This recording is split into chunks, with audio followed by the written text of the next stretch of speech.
And we're back with Jenny Teeson, who says her husband of 12 years drugged her, sexually assaulted her, and recorded it all, even once sexually assaulting her in her sleep while their child was inches away in the same bed.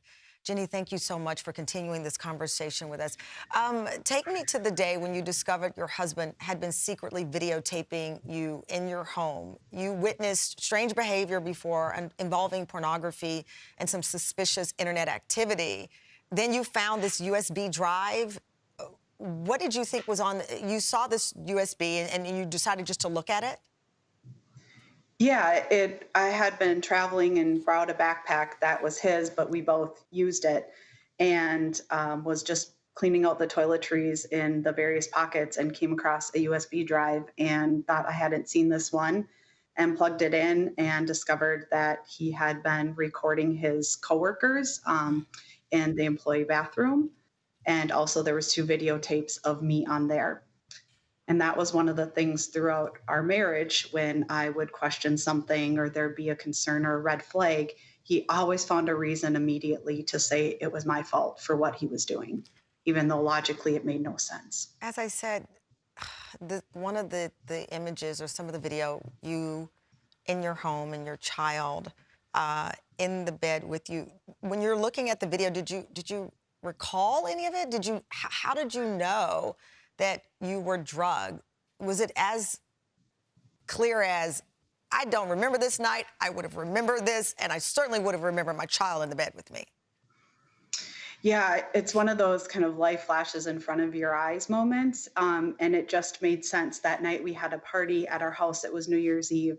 And I often don't drink a lot on that night because we're entertaining and fun doing I got to for tell kids and our audience, adults. listen, that's some of the video that you shared with us. That's what you're seeing on that screen.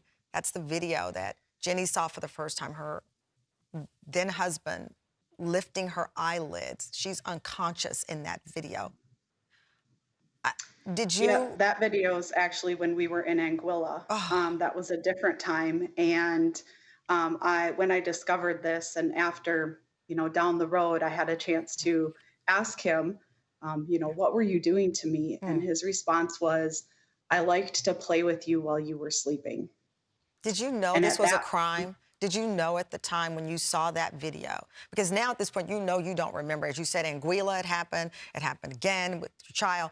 Did you know, though, that it was more than just immoral and sick, that it was criminal?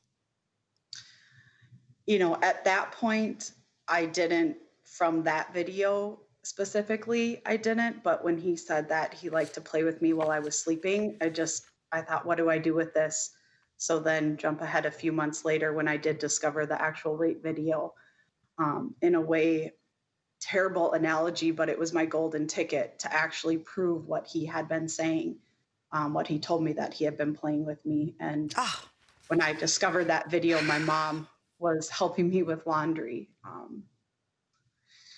And then to see my son when he crawled through the covers after assaulting me in my vagina, he crawled through the covers to show that I was passed out. And when he pans back down, the wider screenshot shows my son in the video. And I had no idea that he had crawled into bed. you took this to the police. You filed charges against your ex-husband, but you say that the law in Minnesota did not protect you. He was only charged with a misdemeanor for invasion of privacy. How is that possible? I think many people would be asking at this point. I asked the same question myself. And I just want to make it real clear. Rape is rape. You don't need to have video evidence. If you were raped, you were raped. And the fact that the only thing that they could do, he actually was charged. The county charged him with third-degree criminal sexual assault. And by the end of the day, those charges were dropped due to an unknown loophole that the county attorney wasn't aware of, nor was the judge that had charged him.